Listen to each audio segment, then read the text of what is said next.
linear sederhana ya. Jadinya untuk linear sederhana ini, bentar. Nah untuk linear sederhana ini, dia cuma satu prediktor dan satu perubahan acak Y ya, atau apa respon, dan kita pengen melihat hubungan antara X dan Y, dan asumsi-asumsinya ya harus ada pengaruh antara X dan Y gitu kan, dan dia harus berbentuk persamaan seperti ini B0 plus B1 X1 plus galatnya gitu kan, dan untuk I-nya adalah sampai ke N. Nah, nilai harapannya adalah, nah nilai harapan dari galat ini harus sama dengan nol, atau ekspektasi galat sama dengan nol. Ini bisa kita simpulkan kalau dia itu berdistribusi normal nanti, dan variansnya harus konstan. Ini kalau ini materinya itu ujinya itu uji heterokedasitas. Nah, itu. Terus juga kalau E berdistribusi normal dan E1, E2, E3 itu saling bebas atau independen, itu autokorelasi ya.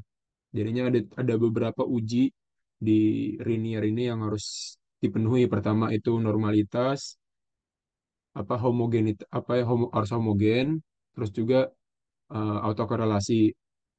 Nah, perbedaannya adalah,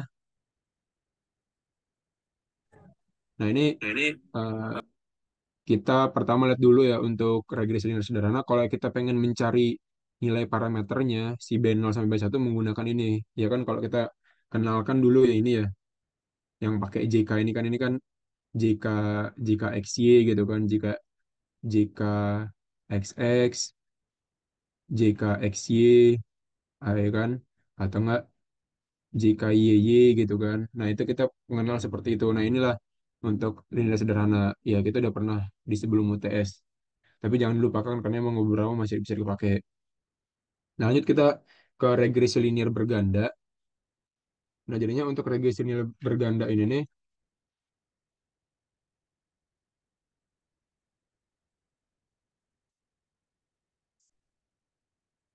nah jadinya untuk regresi linear berganda ini nih, yang ngebedakan adalah cuman di variabel independennya, gitu kan. Jadinya kalau emang variabel yang regresi linear sederhana kemarin kan kita cuman belajar independennya cuman satu hal yang mempengaruhi variabel responnya.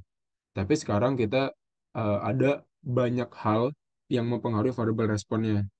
Nah, ini sebenarnya bukan N ini harus ya. Sebanyak Kak, sebanyak Kak variabel independen lah, atau variabel regresornya atau prediktornya gitu kan. Nah, jadinya nanti ada banyak variabel yang bakal kita otak-atik di sini. Ini beda secara sederhana, bedanya itu ya. Nah, dan asumsi-asumsi yang harus terpenuhi sebelum kita masuk ke dalam regresi linear berganda adalah sebagai berikut. Jadinya ini eh, sebenarnya HBB ini nih sedikit materinya untuk yang dimasukin ke UAS. Jadinya lebih ke arah penekanan kalau untuk kita ngerjain tugas aja, paling nggak ini panduan untuk ngerjain tugas juga lah biar nggak bingung-bingung amat. Nah, jadinya pertama tuh kita asumsinya ada uji normalitas. Nah, jadinya tuh apa sih uji normalitas itu kan gitu kan. Nah, sama kayak yang tadi sebelumnya, dia itu prosedur statistik yang digunakan untuk menguji apakah suatu sampel data berasal dari distribusi normal atau tidak. Dan ekspektasi dari galatnya itu harus bernilai nol. Jadinya gini, kita punya variabel Y sama variabel X. Nah, variabel X itu kan ada banyak kan, ada X1, X2, X3, sampai X ke K. Tergantung banyaknya pengamatan dari si variabel regresornya. Nah, kita pengen melihat nih apakah data yang kita pakai ini sudah berdistribusi normal atau belum. Nah, apa sih yang kita lihat distribusi normalnya? Data apa sih yang kita lihat? Nah, yang kita lihat adalah data dari si Y-nya atau data dari si galatnya lah. Karena kalau emang kita lihat ya, kalau kita lihat sebenarnya kita kan pengen meminimumkan ya, meminimumkan si nilai galatnya gitu kan.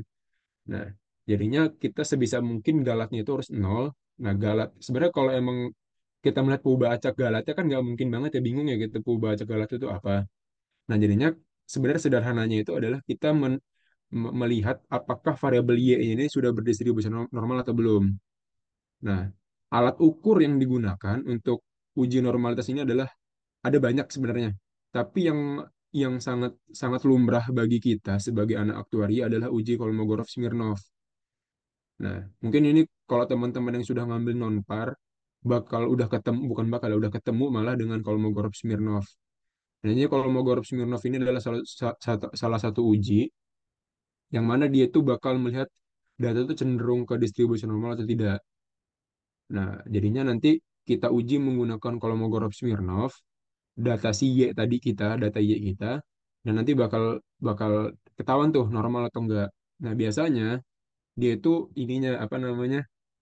Statistiknya, statistik itu harus kurang dari tabel. Nah, jadi kalau tabelnya itu lebih besar dari statistik, itu pasti apa namanya? Itu pasti dia tidak normal. Nah, makanya statistiknya harus kurang dari tabel. Nah, untuk mempermudah uji normalitas disarankan menggunakan software EasyFit atau SPSS. Nah, jadinya eh, enak kalau kalau pakai R juga bisa sih, gampang juga pakai R ya. Tapi kalau kalau dari saya pribadi, saya menggunakan EasyFit. Kalau di sini di output yang ini adalah output dari EasyFit ya. Ini EasyFit, ini EasyFit ya. Ini data data tubes dari kelompok saya. Saya itu menggunakan data tubes itu variabel Y-nya adalah variabel dependennya ya. Variabel dependennya itu adalah PDB, produk domestik bruto, dan variabel X-nya adalah banyak lah, ada 5 atau 4 variabel gitu yang saya pakai, empat variabel yang saya pakai, dan bisa dilihat di sini datanya itu berdistribusi normal dengan statistik normalnya adalah 0,0842. Nah, jadinya dan dia di ranking 5 untuk Kolmogorov-Smirnov. Jadinya artinya apa sih gitu kan? Nah, jadinya data kita ini paling paling menyerupai itu menyerupai apa gitu kan. Kalau di uji Kolmogorov Smirnov, dia ini yang ranking satu apa nih di sini? Weibull kan ya, Weibull. Nah, jadinya data data saya ini sangat-sangat mirip dengan distribusi Weibull. Nah, peringkat satunya Weibull lah gitu, dan normal itu di peringkat 5 dengan nilai statistiknya adalah 0,0842. Jadinya kalau emang kalian menghitung pakai persamaan Kolmogorov-Smirnov ya di zaman kita nonpar dulu, pasti dapat hasilnya 0,0842 dari data Y-nya gitu, dan dia di ranking 5. Dan kalau nggak salah untuk tabel tabel ininya, tabel Kolmogorov-Smirnovnya itu di angka 0,3. Jadinya dia kurang dari 0,0842-nya dikurang dari 0,3 gitu. Jadinya dia bisa dibilang eh, si galatnya ataupun data si Y-nya sudah berdistribusi normal gitu. Nah, selanjutnya kita ada autokorelasi. Jadinya autokorelasi ini adalah secara sederhananya adalah tidak ada korelasi antar residual. Jadinya kita punya banyak residual dan residual-residual tersebut tidak boleh saling berkorelasi. Makanya nanti kita bisa mengujinya dengan alat ukurnya itu ada uji Durbin Watson, atau uji Lagrange multiplier atau Rantes. Nah, tapi yang yang biasa biasa digunakan itu adalah uji Durbin Watson. Nah, ini merupakan output dari SPSS ya. Nah, nanti bagaimana cara kita mengetahui apakah data tersebut sudah autokorelasi atau belum gitu kan? Oh ya, sama ini. Kita nggak boleh ada autokorelasi. Jadinya eh, kita bakal menghilangkan autokorelasi tersebut gitu loh. Jadinya tidak boleh ada ya. Tidak boleh ada autokorelasi. Nah, jadinya syarat autokorelasi tersebut apa sih gitu kan? Nah, ini Durbin Watson atau kita biasa disingkat dengan DW ya. Nah, jadi DW itu nilainya adalah DU kurang dari DW kurang dari 4 min DU. Nah, nanti kalau kalau Durbin Watsonnya itu misal anggaplah Durbin Watsonnya 2,2,024. Nah, anggaplah DU-nya nih. Nah, DU ini didapat dari tabel Durbin Watson. Nah, DU ini didapat dari tabel Durbin Watson. Nah, nanti kalian dapatlah nilai tabel Durbin Watsonnya. Misal anggaplah sederhananya aja ya, anggaplah ya. Tabel Durbin Watsonnya itu 1,5. Sederhananya aja ya. Nah, jadinya Setelah kita lihat, dia Durbin Watson, Durbin DU-nya adalah 1,5, Durbin Watsonnya 2,024, dan 4 min DU-nya adalah 2,5. Nah, jadinya lihat Durbin Watsonnya di antara 1,5 sama 2,5. Bener ya? Jadinya eh, si data tersebut dia udah lolos uji autokorelasi. Nah, tapi kalau tidak memenuhi ini ya, tidak memenuhi ini, dia masih belum lolos untuk autokorelasi dan butuh ditransformasi lagi. Nah, nanti di SPSS ada platform untuk mentransformasi datanya gitu. Nah, selanjutnya ada uji heterokedastisitas.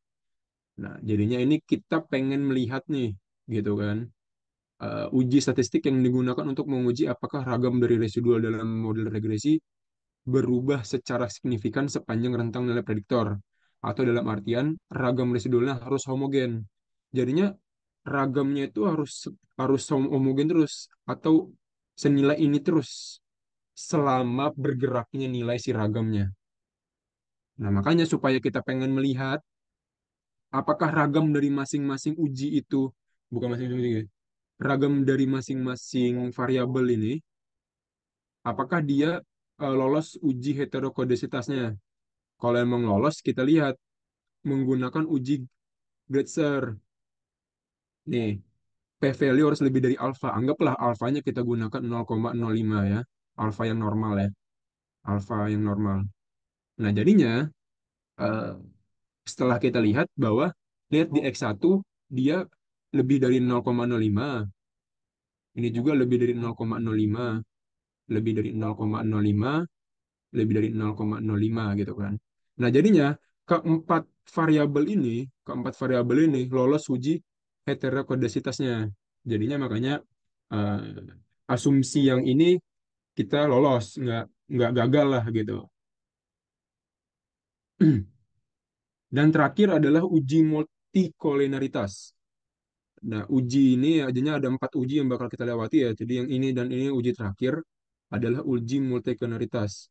Nah, jadi sebuah uji statistik digunakan untuk mengevaluasi sejauh mana dua atau lebih variabel independen dalam model regresi saling berkorelasi satu sama lain. Atau dalam artian tidak ada korelasi antar variabel independen. Jadinya kita punya X1, dan ini penting banget ya. Misalnya kita punya X1, X3 sama X4. Kalau kita di sederhana, kita di regresi sederhana ya, kita kan cuma mengenal Y sama X doang, gitu kan. Tapi kan kalau ini kan ada Y sama X. Nah, kita tuh melihat hubungan antara ini sama ini, gitu kan. Hubungan ini sama ini, gitu kan. Nah, begitupun dengan ini juga. Kita pengen melihat hubungan ini, gitu kan. Tapi, antar ini nggak boleh ada hubungan. Antar variabel ini nggak boleh ada hubungan. Jadinya mereka tuh tidak boleh saling berhubungan.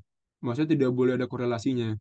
Bukannya nggak boleh sih, boleh ada, tapi harus kecil korelasinya. Makanya lahirlah uji multicol. Bisa nyebutnya singkatnya multicol ya, uji multicol.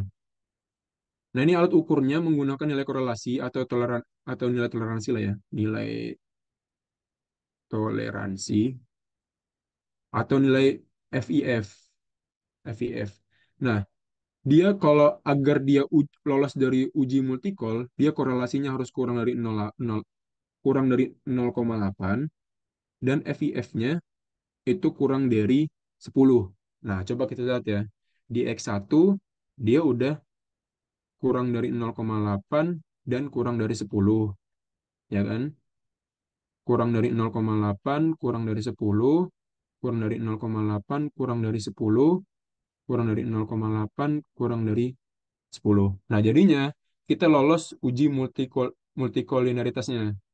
Nah, dari keempat asumsi tersebut, kita harus lolos semua supaya uji analisis kita, analisis regresi linear berganda kita, itu nanti menghasilkan hasil, hasil yang sangat maksimum lah gitu, yang sangat bisa dibilang nanti datanya itu ataupun variabel yang kita pakai itu sudah pasti dia belum tentu ini ya, belum tentu signifikan, tapi modelnya udah pasti signifikan. Tapi variabelnya belum tentu signifikan, tapi modelnya sudah pasti signifikan.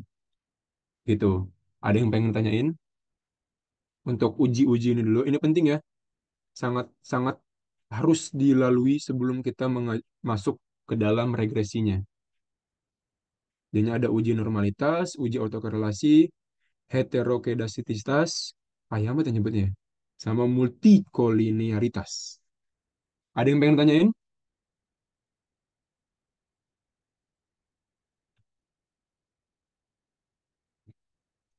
Nggak ada ya? Oke, lanjut. Nah, sekarang kita belajar dengan estimasi parameter. Ya, kalau di regresi linear sederhana kan kita belajar eh, mencari estimasi parameter seperti ini gitu kan ya. Ini bisa dibilang ini sebutannya untuk metodenya ini metode kuadrat terkecil atau OLS. Nah, tapi di regresi linear berganda ini bisa juga pakai OLS, metode kuadrat terkecil, tapi sangat-sangat rumit karena dia kan bakal menurunkan, kita kan bakal meminimumkan ya, meminimumkan si galatnya gitu kan, meminimumkan si galatnya dengan cara min si galat dengan cara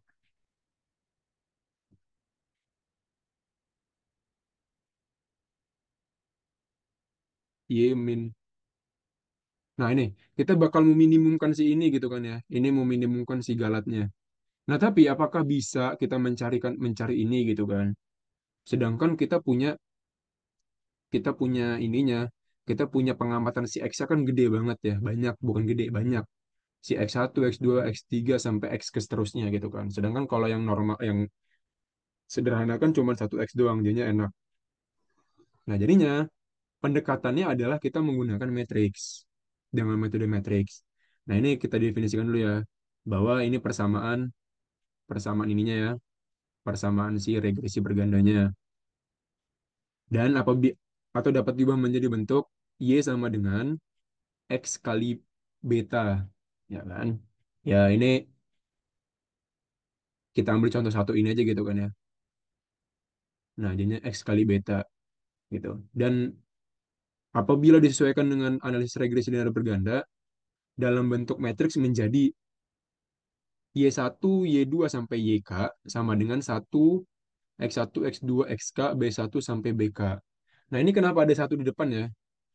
Nah, karena kan ini ya, kita pengen mendefinisikan kalau satu ini adalah untuk si B0-nya, si variabel X untuk si B0-nya gitu. Makanya, Kalau yang atas itu beda lagi. Oh, yang atas. Beda yang punyanya. Oh. Terhapus yang punya. Apa? Terhapus. nah jadinya eh, kita mendefinisikan satu ini sebagai nilai si X-nya bagi si beta 0. Dan X1 ini bagi beta 1 dan X2 ini bagi beta 2 dan seterusnya sampai XK bagi beta K.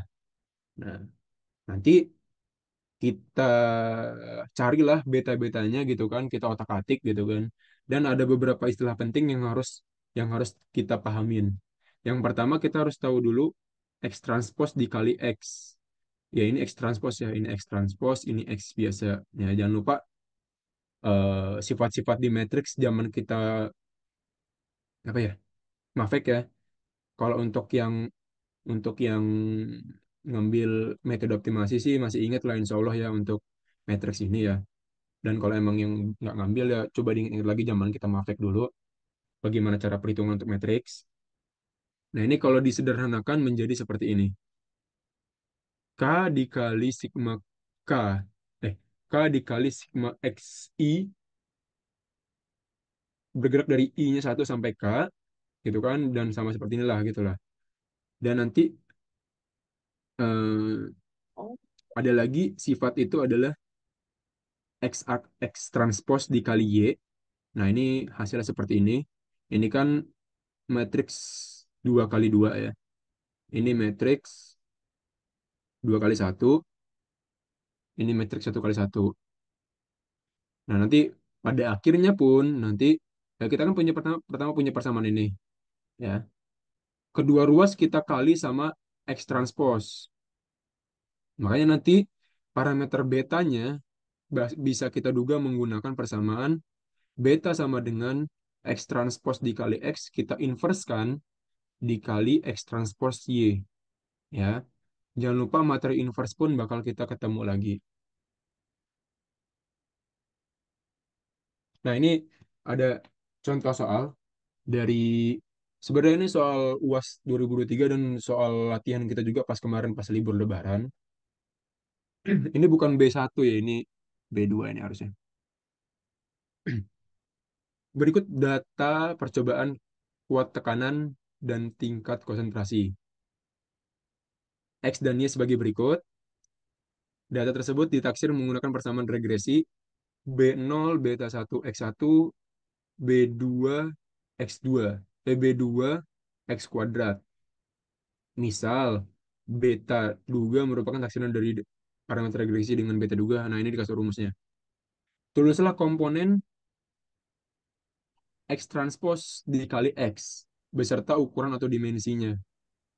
Nah, ini kita remin dulu ya.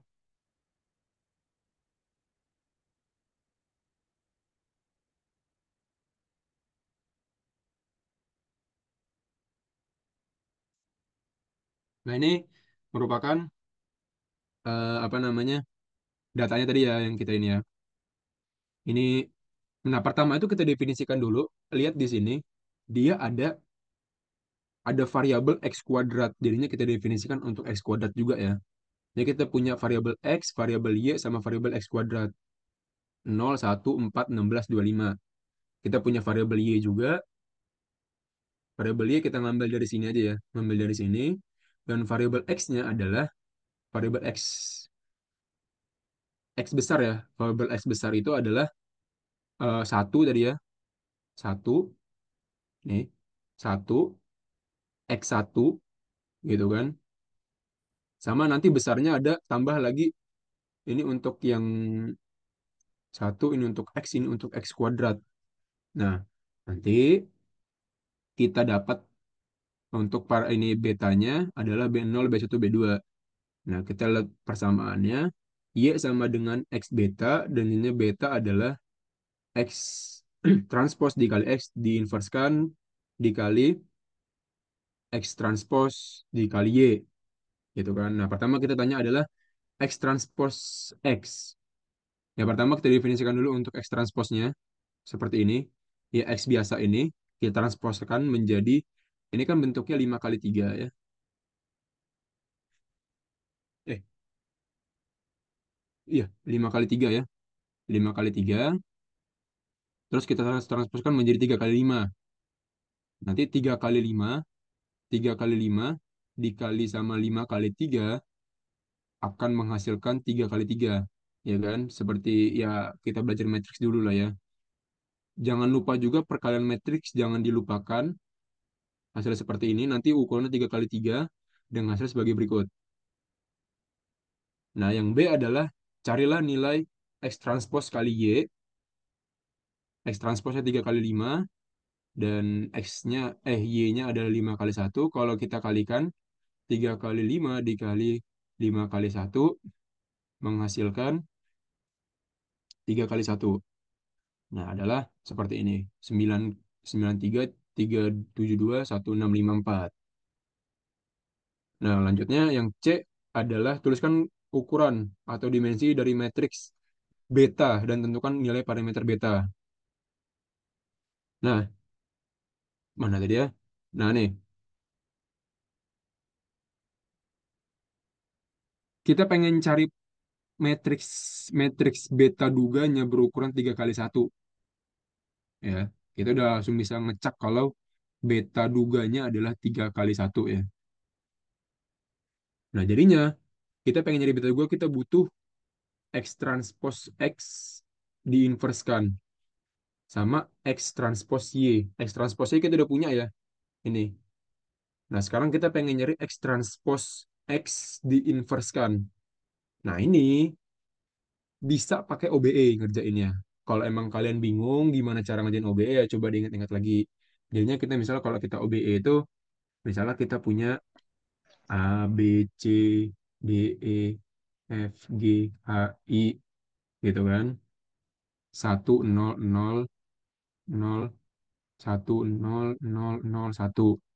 Nah, gimana caranya supaya yang di sebelah kanan, yang di sebelah kiri ini, angkanya berubah menjadi kayak seperti sebelah kanan. Nah, makanya nanti lihat nih di hasil akhirnya nanti nih di sebelah kiri menjadi matriks identitas dan di sebelah kanan adalah hasilnya. Nah, eh, ini kalau ngitung manual capek banget. Ini saya ngitungnya pakai pakai aplikasi juga. Jadinya menghasilkan data seperti berikut. Dan nanti dikalikan hasil transpose tadi dikali sama X transpose dikali Y. Makanya menghasilkan sebagai berikut. 2,117, 1,442, 1,416. Yang mana B0-nya adalah sekian, B1 sekian, dan B2 ini ya. Tadi kan B2 ya. Sama dengan 1,416. Makanya persamaan regresinya bisa kita bentuk adalah 2,117 ditambah 1,442 X ditambah 1,416 X kuadrat. Gitu. Ada yang pengen ditanyain untuk estimasi parameter?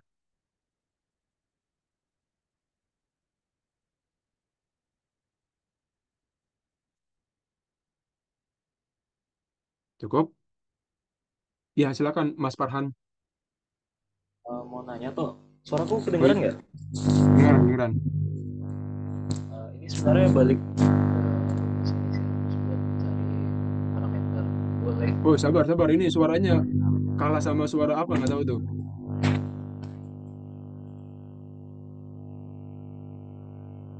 ya, tes tes. Dagas, aman, aman, aman. Udah aman. Kan Ya, rumus buat nyari parameter itu kan dia beta sama dengan x. X transpose dikali x dikurangin inverse bla bla gitu ya. ya. Nah kan asal rumusnya itu dari y sama dengan beta dikali x bukan? Benar ya tuh? Nah, ini asalnya. Ya. Nah, kan ini kan agak panjang ya, perlu dikali sama transpose dulu, terus baru di inversi. Kenapa nggak dari rumus y sama dengan x beta itu kedua ruasnya dikali sama inverse langsung? Nah, Bisa kan? gini. Karena sebenarnya Y ini kan, sebenarnya Y ini kan ukurannya berapa sih? Y ini ukurannya, mana tadi Y? Y itu kan ukurannya K kali satu kan? K kali satu ya. Y ini kan K kali satu. K kali satu. Nah, nanti kita kali sama apa namanya si siapa namanya tadi tuh si X-nya ya, si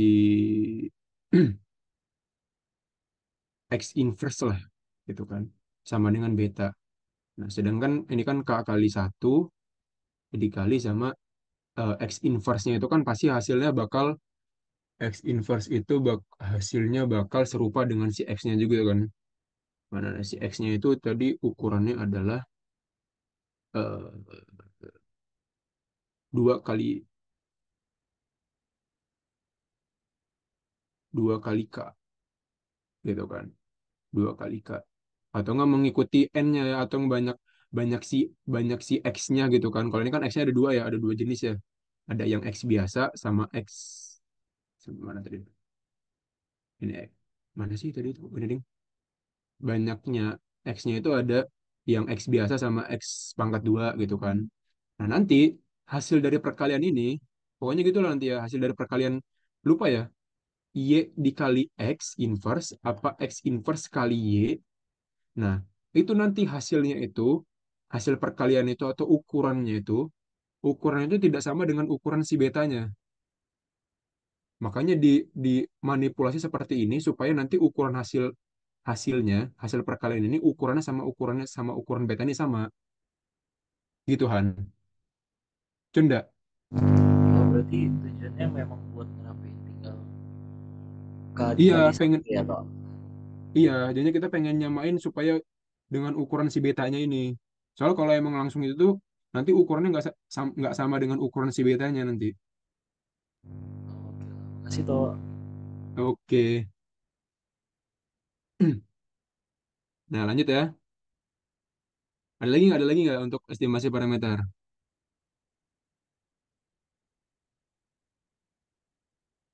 Cukup lah ya.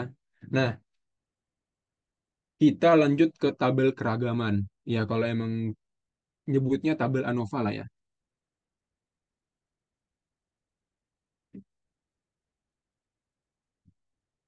Nah, tabel ANOVA. Jadinya tabel ANOVA adalah, gitu kan. Ini, lihat nih. Sama seperti yang kemarin, bedanya adalah kalau kita kemarin tuh kan, jika itu kan cuma sebatas ini doang kan. Nih, ini doang. Kalau untuk satu prediktor. Nah, tapi untuk dua prediktor ini untuk mencari JK-JK-nya, misalnya ini JKR ya. Ini JKR adalah rumusnya seperti ini. Beta, beta duga ditransposkan dikali X, ditransposkan dikali Y dikurang Y dikali, Y dikali kan, Y transpos dikali dikali satu, ini adalah metrik satu ya, atau metrik identitas, dikali metrik identitas dikali metrik identitas dikali metrik identitas ditransposkan dikali Y. Nah, gitulah pokoknya itulah. Satu ini metrik identitas ya,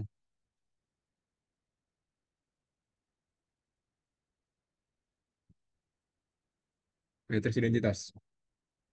Nah, sama ini juga JKG-nya juga sama, JKT-nya juga sama. Dan derajat kebebasannya adalah K. Nah, K ini merupakan banyak prediktor. Ini N ini banyaknya ini ya, banyaknya data. Nah, nanti untuk main square-nya, untuk MSR-nya adalah JK per K, ini adalah JK per, ya tinggal ini aja, JK-nya dibagi sama derajat kebebasannya. Nah, JKT itu nggak ada ya, main square untuk JKT nggak ada. Ya, nanti F statistiknya, ini F statistiknya. F statistiknya adalah MSR dibagi sama MSG.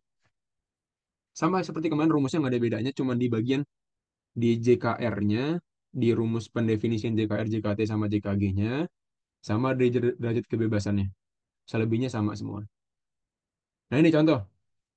Misal kita punya SY. Kita punya SY adalah 80 dan SE, ini SY itu adalah ini ya, simpangan baku bagi si Y-nya dan simpangan baku bagi si errornya itu 80 sama 50. Nah, jadinya kita bisa menyimpulkan ini ada rumus SY sama dengan akar JKT dan SE adalah akar JKG. Nah, kita bisa lihat 80 sama dengan akar JKT. Jadinya JKT adalah 80 pangkat 2 dan SE adalah 50. Ini akar JKG. Jadinya JKG adalah 50 pangkat 2. Nah, ini dari sini, dan K-nya atau banyak variabel independennya adalah 3. Yang pertama A, ya. A, hitunglah nilai RA kuadrat. Ini RA kuadrat itu adalah ini ya. eh, Jarang kan pasti belum pernah ketemu ya RA itu apa. RA itu adalah adjusted R square-nya. Kalau kita kan pernah belajar ya, ada R square, ada adjusted R square. Nah, RA ini adalah adjusted R square-nya. Rumusnya adalah satu min N min satu N min K plus satu JKG per JKT. Nah, ya udah ya. Kita udah punya informasi semua. N kita ada, K kita ada, JKG kita ada, JKT kita ada. Hitunglah seperti layaknya kita menghitung matematik, nanti hasilnya adalah 60,54%. Karena nilai R square itu hasilnya pasti dalam bentuk persen. Nah, terus B buatlah tabel ANOVA. Ya, tadi kita punya JKG-nya adalah, tabel ANOVA tadi kan adalah ada JK kan. JK, ini ini regresi, ini galat, ini total. Ini MS-nya, apa lagi ya? MS, oh derajat kebebasannya, sama F. Nah, untuk JKR-nya, JKR adalah kan ini ya tinggal di JKT dikurang JKG. JKG-nya JKG, JKT. MS-nya adalah JKR dibagi sama satu. Dibagi sama K. Bagi sama K. Terus JKG-nya adalah, MSG-nya adalah JKG dibagi N min K min satu. JKT-nya nggak ada MS. Dan ininya adalah MSR dibagi MSG. Nanti angkanya hitung sendirilah dapat gitu kan. Dan kalau dihitung dapatnya adalah 3900, 2500, 6400. Ini MS-nya adalah 3900, 25,51, 65,64. 64,65. Balik. Terus F statistiknya adalah 152,881. Nah, untuk yang C adalah R square. Ya, sama seperti rumusnya R square pada saat satu variabel ya, itu JKG, JKR dibagi sama JKT. JKT-nya adalah 390, JKT-nya adalah 6400. Hasilnya adalah 60,94. Bener ya hasilnya, karena R square selalu lebih besar daripada adjusted R square. Gitu. Ada yang pengen ditanyain untuk soal keragaman ini, tabel keragaman atau tabel ANOVA?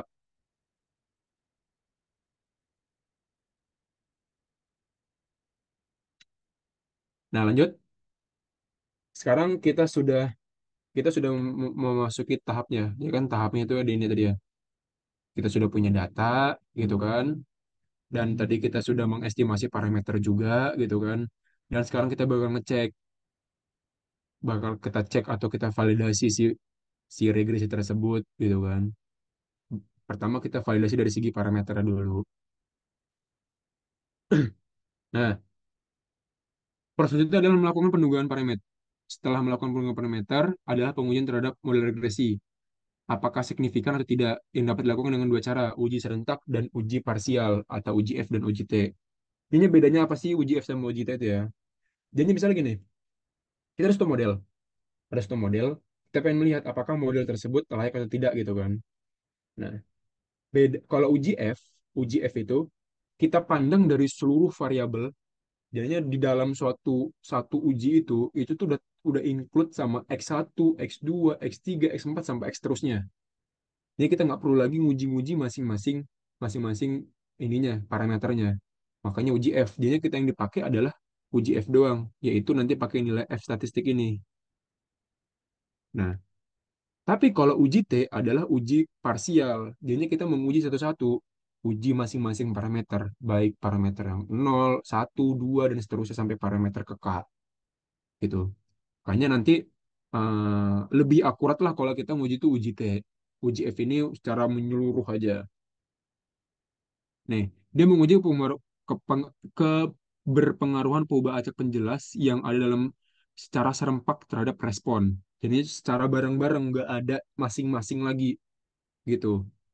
Nih, penambahan satu perubahan acak penjelas atau regresor ya ke dalam model setelah perubahan acak lainnya dalam model berpengaruh nyata atau tidak terhadap respon. Jadinya ada pengaruh nanti kalau emang kita tambah variabel gitu kan. Dan ini kalau uji T menguji pengaruh setiap perubahan acak secara satu persatu terhadap perubahan acak responnya. Jadi nanti kita uji satu-satu si parameter si XX-nya itu. Nah, seperti biasa, ini nilai R square-nya dan ini nilai F statistiknya. Kalau emang kita cari pakai apa namanya? Pakai hitung manual ya. JKR dibagi sama sigma duga dikuadratin. Sigma duga kuadrat adalah JKG dibagi N min K min 1. Atau ini MSG ya, mean square galak. Nah, bagaimana sih cara kita mengujinya, menguji si masing-masing parameter tersebut? Ya udah, kita kita lihat aja dari ini, kita ambil satu sampel ya. Kita pakai yang ini. Karena ini yang cuman ini yang satu arah. Kalau ini dua arah nih kan. Ini dua arah, dua arah. Ini satu arah aja. Kita biasanya pakai satu arah. H0 itu tidak ada signifikansi atau H0. Misal anggaplah kita pengen nguji X1 ya. X1 itu adalah misalnya Y itu adalah tinggi badan. Jangan deh. Berat badan. X1 adalah tinggi badan. Nah, kita pengen melihat nih, apakah X1 ini signifikan terhadap Y atau tidak.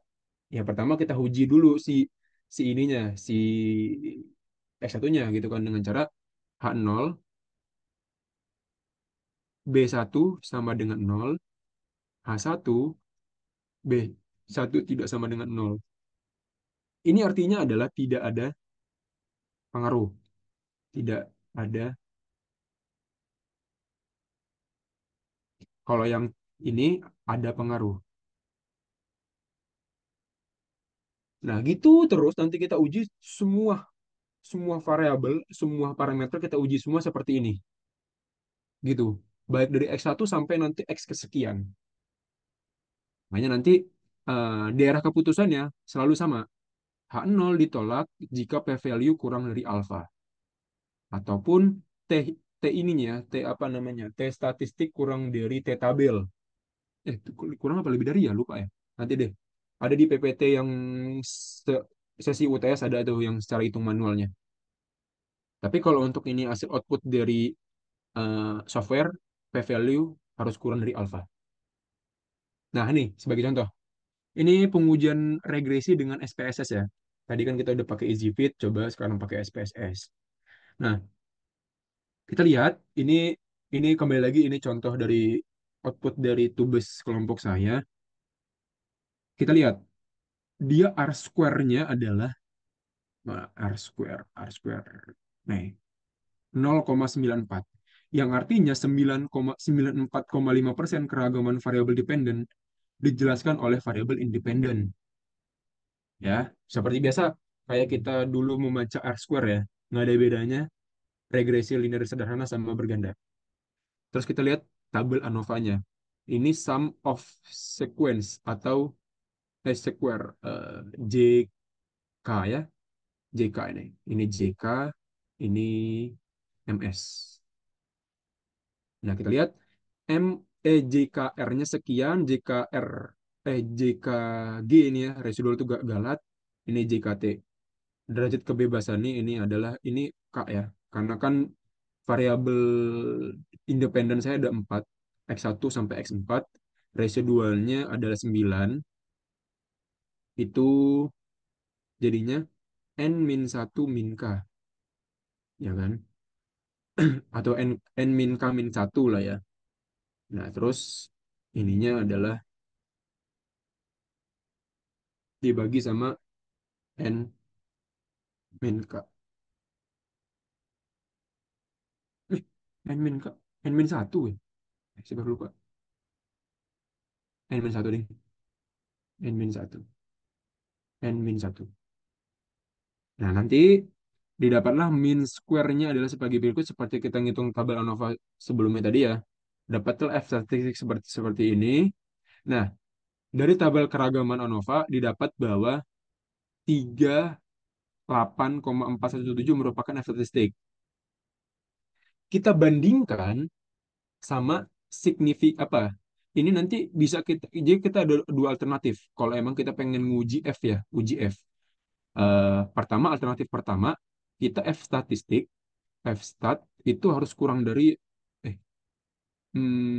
lebih dari kalau nggak salah lebih dari F tabel. Ini nanti mohon dikoreksi kalau emang lupa ya kalau yang untuk ininya, untuk yang ngitung pastinya ya. Nah, kalau yang dua itu kita pakai nilai signifikansinya atau p-value atau signifikansi itu harus kurang dari 0,05. Ya alfanya itu kita pakai alfa yang sangat general aja lah yang 0,05. Nah, jadinya bisa kita bisa kita simpulkan bahwa si data yang kita pakai ini adalah dia signifikan terhadap modelnya itu signifikan lah bisa kita pakai gitu. Nah, lanjut kita lihat di selanjutnya ini ada apa namanya? Tabel koefisien ya. Untuk beta 0 adalah sekian, beta 1, beta 2, beta 3, beta 4. Nah, kita dapat nilai T-nya segini, segini, segini, segini, segini. Signifikansinya sekian. Nah, jadinya kita juga punya dua alternatif untuk melihat apakah apakah apakah si variabel ini signifikan apa enggak. Alternatif pertama ya pakai T hitung lebih dari T tabel, ya kan? Alternatif kedua adalah nilai p-value atau signifikan kurang dari 0,05 gitu kan. Kita lihat di ini di di kalau ini nggak usah ya. Ini kan konstan ya. Lihat yang ini. Di X1 kita lihat apakah dia kurang dari 0,05 tidak. Jadinya H1 H0 eh, tidak ditolak, tidak tolak, tidak tidak tolak. Ini H0 ditolak. Ini H0 ditolak. H0 tidak ditolak.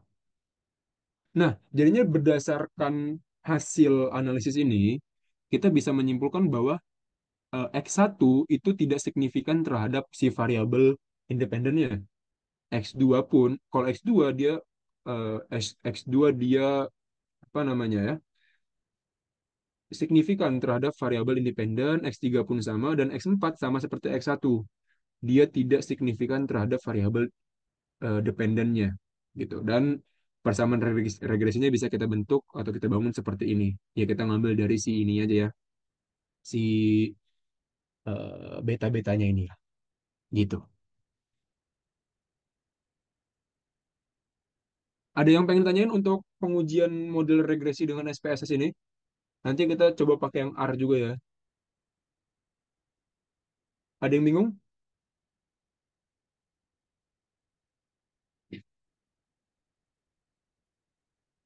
Nggak ya, nggak bingung ya, masih aman lah insya Allah lah. Nah ini dari soal UAS juga dan soal latihan kita juga pas saat lebaran. Ini dari output R Studio. Langsung kita aja. Yang A adalah berapa banyak observasi pada data tersebut. Ya di sini kita tidak tahu ya dikasih tahu ya. Maksudnya secara gamblang kita tidak dikasih tahu kalau datanya ada sekian. Gitu. Tapi kita bisa menyimpulkan di sini ada nih lihat.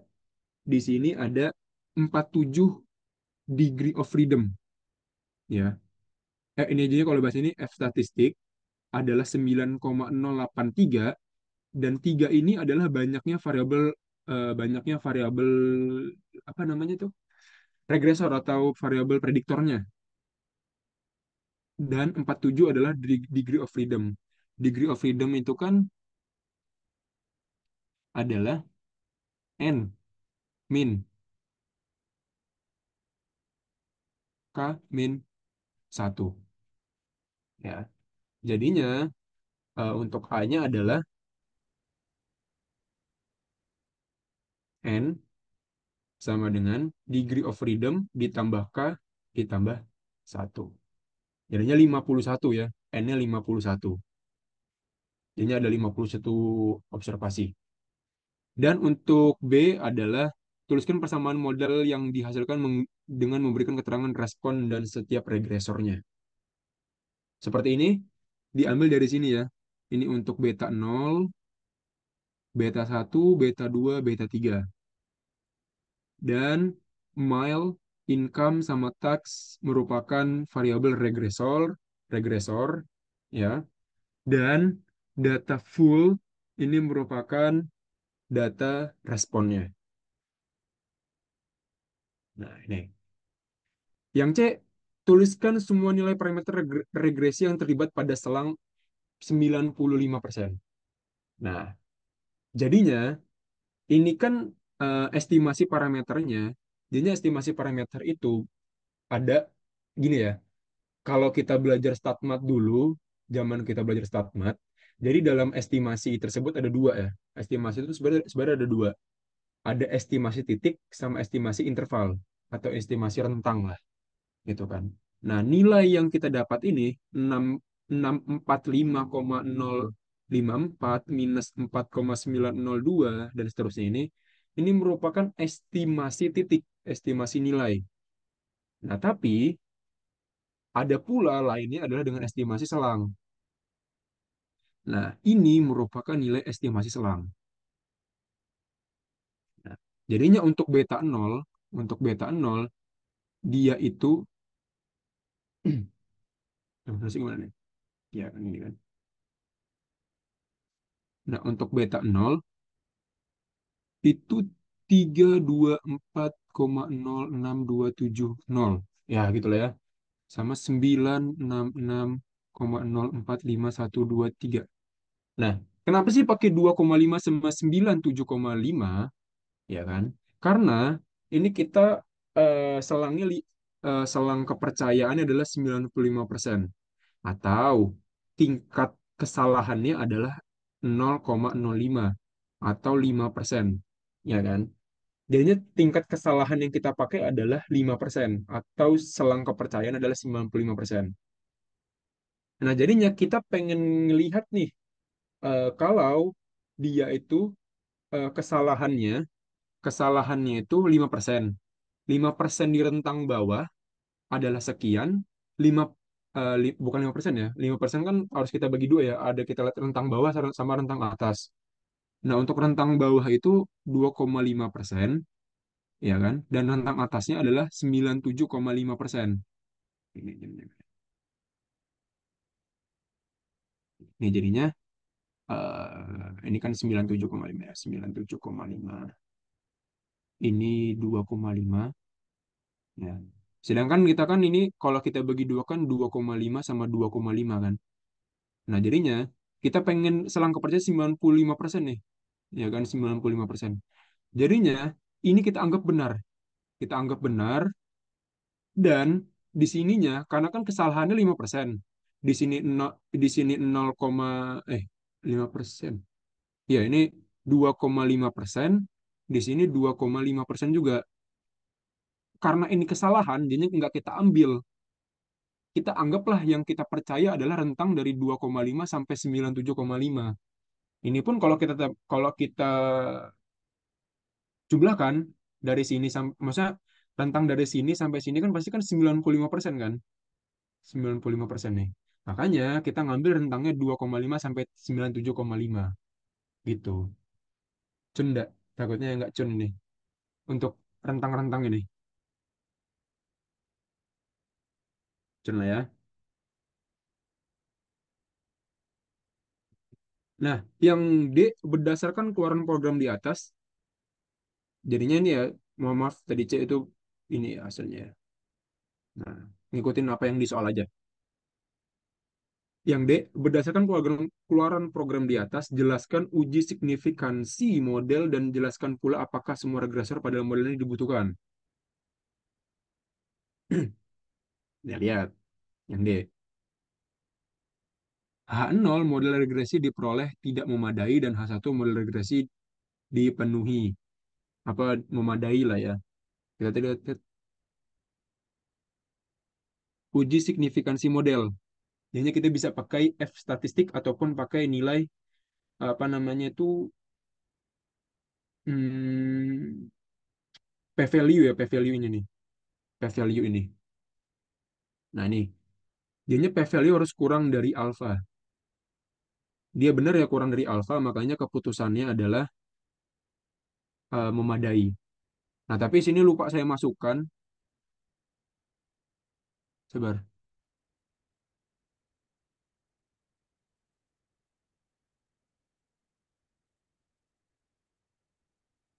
Nah, ini nggak ketulis ya. Nggak ketulis di sini. Ini yang eh,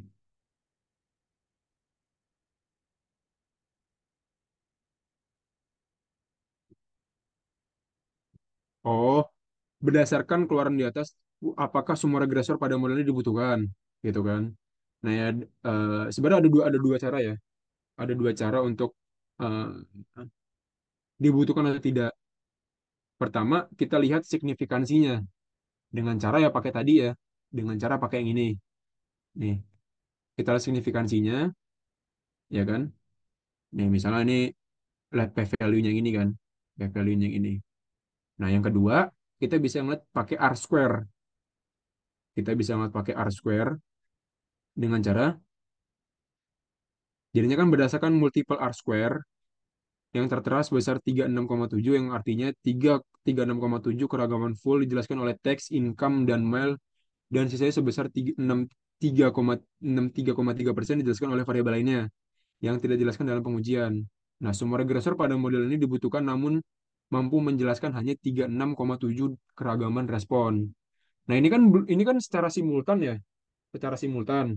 Nah, kalau pengen secara secara parsial ya tadi uji satu-satu, apakah signifikansi apa tidak gitu. Ke- Keberpengaruhannya lah terhadap variabel responnya. Nah, yang E, dari hasil keluaran program di atas diperoleh nilai adjusted R square-nya adalah 0,3266 dan jelaskan maknanya. Nah, jadinya gini ya, pengen ini sebenarnya bisa dibaca sendiri aja ya. Jadi bisa gini, eh, apa sih bedanya adjusted R square sama sama R square biasa? Nah ya, ingat ya, R square itu selalu lebih besar daripada adjusted R square. Ini udah pasti nilainya bisa seperti ini. Kalau emang tidak seperti ini, pasti salah hasil outputnya. Nah, kenapa? Karena adjusted kan kalau kita R square tadi kan ini ya. Maaf lah tadi di sini R square 36,7%, ya kan? Nah, jadinya 36,7% itu eh, variabel Y dipengaruhi oleh variabel prediktornya, ketiga variabel prediktornya, dan sisanya dipengaruhi oleh variabel lain yang tidak dimasukkan ke dalam uji. Nah, tapi kalau adjusted R square dia lebih kecil. Kenapa? Karena setiap adjusted R square itu dia dilakukan penambahan variabel. Nah, penambahan variabel ini belum tentu dia signifikansi atau tidak. Nah, makanya setiap penambahan suatu variabel atau setiap penambahan variabel itu pasti bakal mempengaruhi R square-nya. Makanya adjusted R square ini adalah nilai R square yang terjadi bila ada penambahan variabel regresornya. Atau secara kata-kata seperti ini. Nilai adjusted R square sebesar 32,66% memiliki makna apabila dilakukan penambahan variabel regresor pada model, maka akan dijelaskan oleh nilai R square, nilai adjusted R square 32,66. Memiliki arti setelah ditambahkan regresor baru, kemampuan regresor menjelaskan respon menurun sebesar 4,4%. 4,04%. Gitu ya. Setelah kita tambah regresor baru lagi, itu kemampuannya itu berkurang jadi 4,04, berkurang 4,04% gitu loh. Jadi itu bedanya ya antara R square sama adjusted R square. Nah, yang terakhir yang F untuk mile 11,5, income 25,6, dan teksnya adalah 19,5. Berapa prediksi nilai responnya atau nilai fullnya. Jadinya ya seperti biasa ya, kita masukkan aja nilai si parameter tadi ke dalam persamaan regresi kita. Untuk mile-nya adalah sekian, income sekian, teks adalah sekian, didapatlah nilai prediksi fullnya adalah 561,5679 gitu. Ada yang menanyain untuk pembacaan output dari apa namanya nih? RStudio. Jadi ini bisa kepake semua ya. Ini teh value ini teh hitung gitu kan.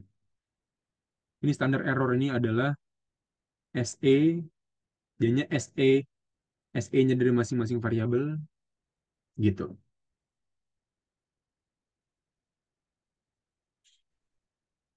Ada? Ada ya, cukup ya. Nah, kita sudahi dulu belajar regresi linear berganda, kita masuk ke generalized linear model. Ini sebenarnya ini apa ya? Menurut saya tidak akan keluar karena hitung-hitungan GLM ini kompleks. Ya. Sistematisnya sama seperti linear model, linear berganda ataupun linear sederhana. Kita punya data, kita modelkan, terus kita estimasi parameternya, terus kita cek, baru kita pakai, gitu kan. Nah, tapi ada sedikit kebingungan nih di sini, karena parameternya ini tidak bisa diduga dengan sembarangan cara. Kalau linear sederhana kan kita bisa pakai metode kuadrat terkecil. Kalau yang berganda kita bisa pakai matriks. Nah, tapi bagaimana kalau kita menghitung untuk si GLM ini? Gitu kan. Sedangkan GLM ini adalah suatu rangka kerja statistik yang menggeneralisasi model linear ke dalam bentuk yang lebih fleksibel, yang memungkinkan analisis data yang memiliki karakteristik berbeda dari analisis asumsi regresi linear klasik. Artinya adalah kalau kita di regresi linear sederhana maupun berganda, kita itu melarikan atau kita pengen ngebentuk si persamaan tersebut menyerupai persamaan distribusi normal atau dia harus berbentuk distribusi normal. Nah, tapi GLM ini lebih fleksibel. GLM ini bisa di luar distribusi normal. Jadinya kalau emang kalian punya data, dia tidak berdistribusi normal, nah cobalah kalian pakai pakai metode GLM ini. Insya Allah bisa dihitung nilai regresinya. Nah, tapi apa distribusinya pun harus berkeluarga eksponensial. Nanti kita bahas lagi ya. Nah, GLM ini memperluas model regresi linear dengan memungkinkan distribusi kesalahan yang lebih umum serta mengaitkan fungsi hubungan antar variabel independen dan variabel dependen yang tidak hanya linear. Ya, nanti ada yang menghubungkan antara variabel independen dan variabel dependen itu, yang menghubungkan mereka adalah fungsi link. Nah, nanti kita bahas soal fungsi link itu apa. Nah, GLM digunakan apabila muncul dua permasalahan utama. Distribusi variabel kemungkinan tidak normal. Rata-rata variabel respon merupakan sebuah fungsi dari prediktor linier dan bukan prediktor linier itu sendiri. Jadinya hampir menyerupai lah respon sama ininya, si prediktornya. Nah, nah, ini sebenarnya ini agak was-was ya bakal keluar ya, karena kan ini hitung-hitungan sederhana. Jadi dipelajari aja lah. Di dalam GLM kita ada mengenal odds atau kemungkinan ya, atau kemungkinan. Nah, odds dari suatu kejadian Y dinyatakan sebagai OY merupakan rasio antara peluang terjadi suatu kejadian dengan peluang tidak terjadi sesuatu. Nah, jadinya O ini adalah membandingkan terjadi dengan tidak terjadi. Jadi misalnya anggaplah terjadinya itu eh, sakit, misalnya tidak terjadinya sehat. Jadinya OY itu adalah perbandingan antara sakit dan sehat, gitu.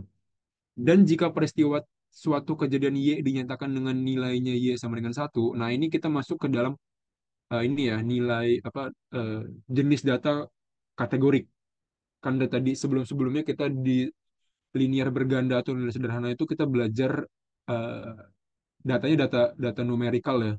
Nah, sekarang kita belajar datanya data data data kategorik 1 0 1 0 1 0 1 0 gitulah.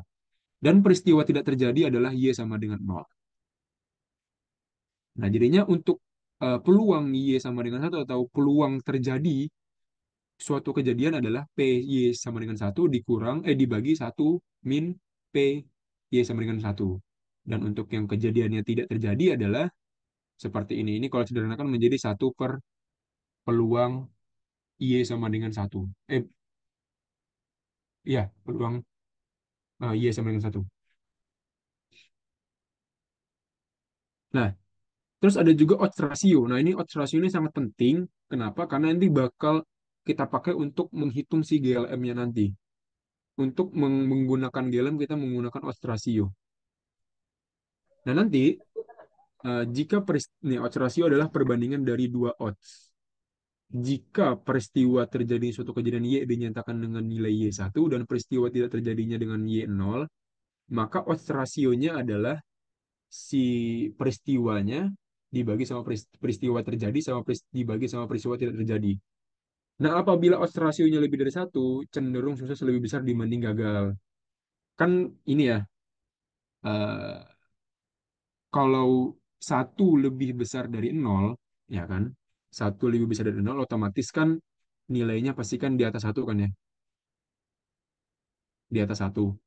Ya, otomatis dia cenderung lebih sukses. Karena kan sukses adalah Y1 ya. Apa namanya, dinyatakan dengan kejadian Y terjadilah. Tapi kalau dia kurang dari 1, kurang dari 1, nih hasil dari ininya kurang dari 1, itu pasti cenderung dia lebih condong ke tidak berhasilnya atau kejadian itu tidak terjadi gitu. Odds ratio atau kita biasanya EXP. Kalau di output SPSS EXPB, EXPB. Nah, lanjut, ini ada logit Y, merupakan menggunakan konstanta Euler sebagai bilangan pokok logaritma naturalis atau natural ya. Lazimnya dituliskan dengan len odds atau logit Y itu sebagai berikut. Nah, nanti rumusnya ini. Nah, ini bakal kepake juga nanti untuk konsep mencari GLM-nya. Nah, ini bentuk umum si GLM-nya. Ini sebenarnya bukan untuk GLM-nya ya. Kita lihat bahwa selama kita belajar di Statmat dulu, pernah di setelah UTS, ya kalau nggak salah di sesi UAS, kita itu mengenal dengan keluarga distribusi eksponensial. Nah, jadi ada banyak banget keluarga distribusi eksponensial. Ada normal, ada binomial, gamma, eksponen, terus ada Poisson, ada apa lagi ya? Ada Bernoulli dan macam-macam lagi lah. Nah, itu merupakan bagian dari keluarga eksponensial. Nah, ini merupakan persamaan dari GLM yang sudah didekatkan dengan distribusi keluarga eksponensial. Nah, nanti kita bakal mendekatkan suatu persamaan distribusi ke persamaan ini. Nah, nanti kita bisa mendapatkan si parameter lokasi kanonik sama parameter dispersinya dari distribusi tersebut. Ini sebagai contoh ya, sebagai contoh. Ada distribusi normal. Ini distribusi normal merupakan keluarga dari keluarga eksponensial. Ya, bagian dari keluarga eksponensial. Nah, jadinya ini kan bentuk persamaan distribusi normal. Nah, kita dekatkan kepersamaan ini, kita manipulasilah kepersamaan ini seperti lagi kita dulu memanipulasi persamaan lainnya di StatMat gitu kan. Nah, menghasilkan seperti ini. Nilai ini sama kok, nggak merubah nilai apa, cuman ngerubah bentuknya aja. Rubah bentuk ke arah bentuk yang ini, gitu kan.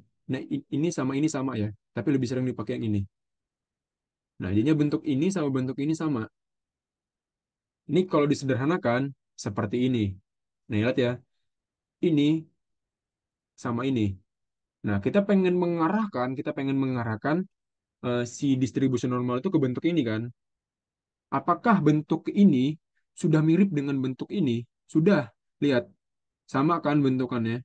Nah, jadinya kita bisa mengambil nih parameter lokasi kanoniknya adalah mu. B-nya adalah mu per 2, A-nya adalah sigma kuadrat, dan C-nya adalah sekian. Gitu. Makanya nanti dari sini kita bisa menentukan nilai parameter dari si GLM-nya. Nah, ini merupakan tabel keluarga eksponensial dan parameter-parameter yang disesuaikan dengan persamaan GLM-nya. Ini untuk ini B ini binomial, P ini Poisson, normal, gamma, inverse gamma, dan ini apa N ya? Hmm, lupa lagi N ini apa ya? Lupa lagi N, NB ini apa ya? Nah, jadinya eh G ini bukan gamma, Gaussian apa ya? Ya, Gaussian, lupa lah pokoknya. Nah, jadinya kita bisa lihat untuk parameter lokasi kanoniknya adalah seperti ini untuk normal. Tadi ya kita dapat ini ya, parameter lokasi kanoniknya adalah ini. Nah, tadi kita punya eh, alpha theta kita nggak punya ya. Alpha theta, nih, alpha theta itu, ya alpha theta, alpha alpha pi, alpha pi itu adalah ini, dan lain-lainnya seperti ini. Nanti disesuaikan aja. Nah, jadi nanti ini bakal kita cari menggunakan GLM.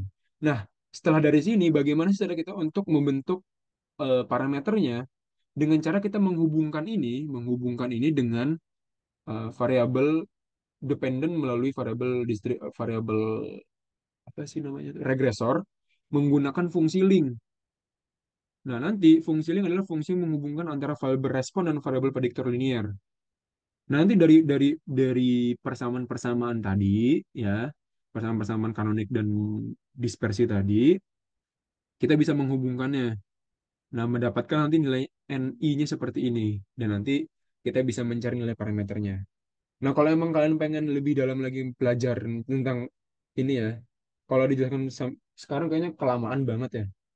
Nanti belajar sendiri aja. Kalau emang pengen belajar sama saya, bisa nanti saya ajarkan untuk menentukan nilai parameternya dari nilai fungsi link tersebut. Ini NI ini adalah fungsi link ya. NI ini adalah fungsi linknya. Nah, nanti kalau kita dapat fungsi linknya, kita hubungkan ke prediktor dan respon. Kalau sudah kita hubungkan, nanti kita bisa nyari parameter seperti biasa menggunakan MLE. Nah, jadinya kalau untuk registrasi sederhana kita pakai OLS ya, ataupun pendekatan metode kuadrat terkecil. Kalau yang berganda kita pakai matrix. Yang GLM ini kita menggunakan untuk mencari nilai parameternya menggunakan MLE. Nah, di salah satu pendekatan GLM itu ada regresi logistik linier. Ya, ini subbabnya lah dari GLM, ini salah satu materi dari GLM. Regresi logistik linier ini merupakan regresi nonlinier dengan variabel yang ditentukan mengikuti pola kurva linier. Walaupun dia nonlinier, tapi nanti kita eh, upayakan supaya dia membentuk kurva linier. Nah, persamaan mulai regresi dengan variabel respon bersifat biner merujuk pada penggunaan nilai 0 dan 1 atau berskala dikotonik. Nah, jadinya nanti variabel Y-nya itu, variabel Y ya, ini harus variabel Y-nya. Y-nya itu harus 0 atau 1. 0 dan 1 maksudnya. 0 dan 1. Maksudnya apa sih gitu kan? Jadi misalnya kita punya variabel Y. Misalnya variabel Y itu adalah eh, status status perokok misalnya. Nah, misalnya anggaplah 0 itu sebagai tidak merokok misalnya kan ya. 0 itu tidak merokok, 1 itu adalah merokok. Nah, anggaplah ini 0, 1, 1, 0, 1, 0, 0 gitu kan. Nah, nanti ada variabel X-nya, misalnya apa yang memengaruhi dia untuk merokok, misalnya gaya hidupnya diindeksin misalnya sekian gitu kan. Terus apalagi gitu loh. Atau enggak kinerja karyawan misalnya. Misalnya kinerja karyawan ya. Misalnya kinerja karyawan misalnya nol itu buruk, satu itu adalah baik. Nah, jadinya misalnya 0, 1, 1, 0, 0 ini kan ya. Dan apa sih yang mempengaruhi kinerja karyawan? Bisa usia, bisa apa namanya indeks prestasi dia ataupun apa misalkan ya. Nah, itu nanti bisa kita cari. Jadinya syaratnya adalah untuk logistik biner ini variabel dia-nya harus harus ini dia harus bersifat biner dan variabel x1 dan x2 dan seterusnya itu bebas. Dia bisa berupa biner bisa berubah berupa apa namanya numerik juga bisa. Makanya nih tidak perlu asumsi normal karena yang kita pandang adalah asumsi normal itu baik dari segi si y-nya kan. Jadi tidak perlu asumsi normal untuk si logistik biner ini. Dan variabel prediktornya juga bisa berupa discrete maupun kontinu. Nah, pendekatannya jangan lupa ya, GLM itu pendekatannya selalu kalau emang dia nggak normal ya pasti ada pendekatan lain kan. Pendekatan yang menggunakan distribusi binomial. Nah, nanti didapat parameternya menggunakan kanonik logistik link. Nah, gitulah. Kurang lebih materi singkat untuk GLM dan nanti insya Allah bakal, ya mudah-mudahan nggak keluar lah. Untuk paling cuma pemahaman-pemahaman materi dikit aja. Tapi untuk hitung-hitungannya nggak bakal keluar. Menurut saya paling yang keluar tuh di bagian odds ratio aja paling. Logit Y ini apa nggak odds ratio atau nggak odds ini. Hitung-hitungan yang mungkin keluar lah. Tapi untuk mencari parameternya nggak bakal mungkin keluar karena itu menggunakan iterasi apa Newton-Raphson untuk MLE-nya. Jadinya nggak bisa segampang itulah ngitungnya gitu. Nah, ini ada contoh soal GLM. Ini pendekatannya logistik biner juga, pendekatan logistik biner. Nah, sebuah perusahaan pembiayaan sepeda motor ingin mengetahui faktor-faktor apa saja yang mempengaruhi sebuah kredit kendaraan bermotor dapat mengalami kemacetan. Data sebanyak 25 peminjam untuk mencari penyebab faktor yang dicurigai. Di antaranya variabel X1-nya ya, itu ada DP, jangka waktu pembayaran, sama umur peminjaman, itu S1, S2, sama X3. Nah,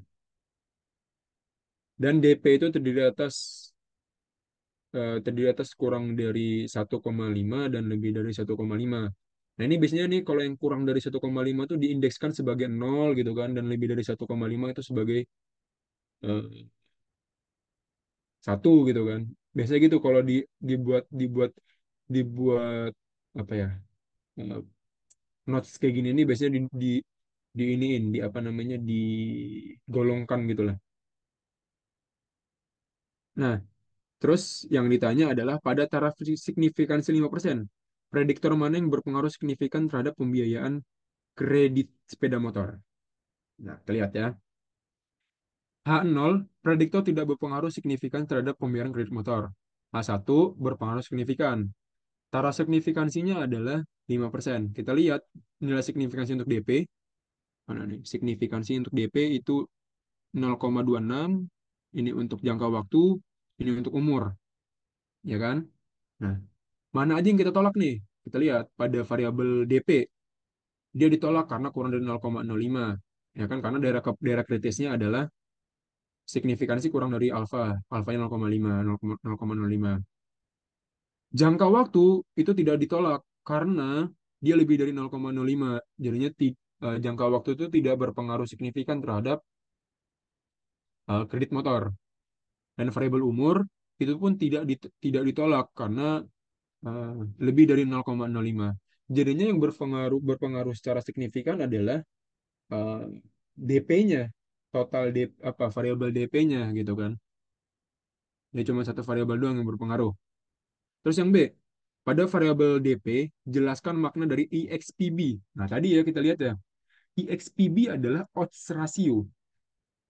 Odds ratio. Jadinya kita pengen melihat nih odds rasionya dari si EXPB, apa dari si DP-nya. lihat IXPB dari si DP adalah 31,547. Nah, nih. Ya, B ya. Nilai odds ratio atau IXPB pada variabel DP sebesar 31,547 menandakan bahwa DP atau besar uang muka memiliki faktor 31,547 kali lebih besar dibanding pembiayaan kredit sepeda motor apa nih ya. Dia lebih lebih besar lah ya. Dia lebih besar dibanding sepeda motor dan jangka waktu dan umur. Kayaknya diulang lagi ya. Eh, Variabel DP itu memiliki pengaruh atau memiliki faktor 31,547 kali lebih besar dibanding jangka waktu dan umur terhadap kredit sepeda motor gitu. Jadinya dia lebih besar sekian lah, lebih besar dibanding yang lain gitu. Nah, kalau yang ini ya cuman jangka waktu sama umur dia cuman 1,73 doang. Kecil. Apa istilahnya lebih besar dibanding yang lain gitu. Sedangkan kalau DP karena dia signifikan ya, karena dia signifikan, makanya dia pengaruhnya lebih besar dibanding yang lain. Sedangkan yang lain kan nggak signifikan kan, gitu. Nah, apakah model yang digunakan sudah yang C? Apakah model yang digunakan sudah dapat dikatakan sesuai dengan data dan jelaskan alat ukurnya?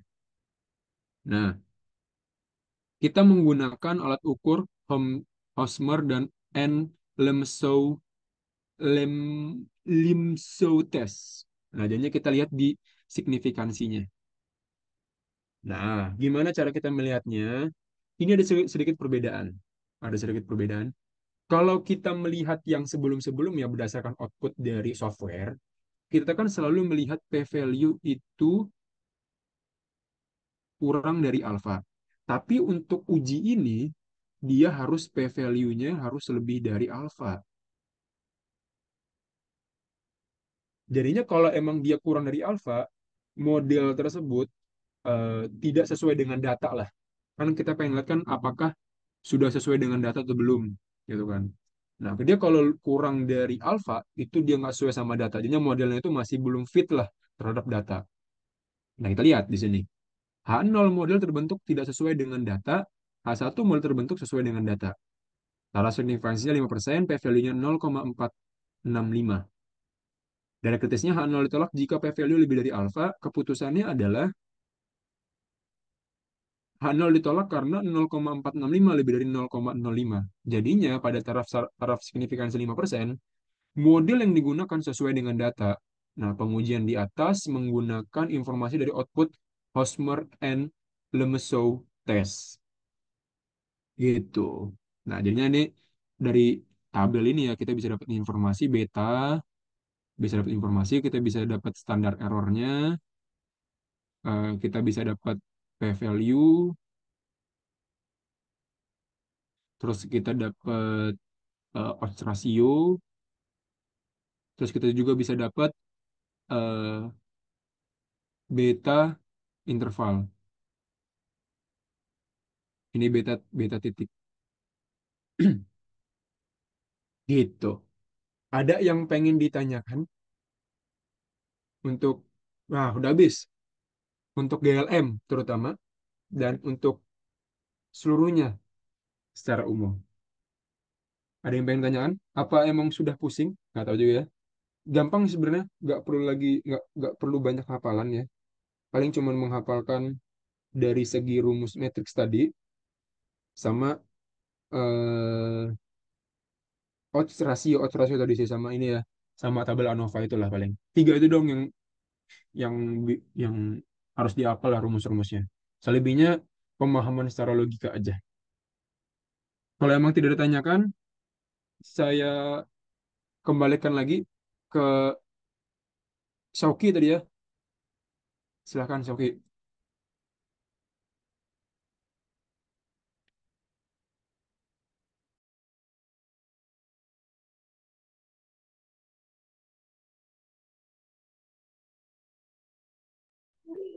Oke, sebelumnya terima kasih banyak ya untuk Dian Nito karena sudah memaparkan materi mengenai analisis regresi terapan.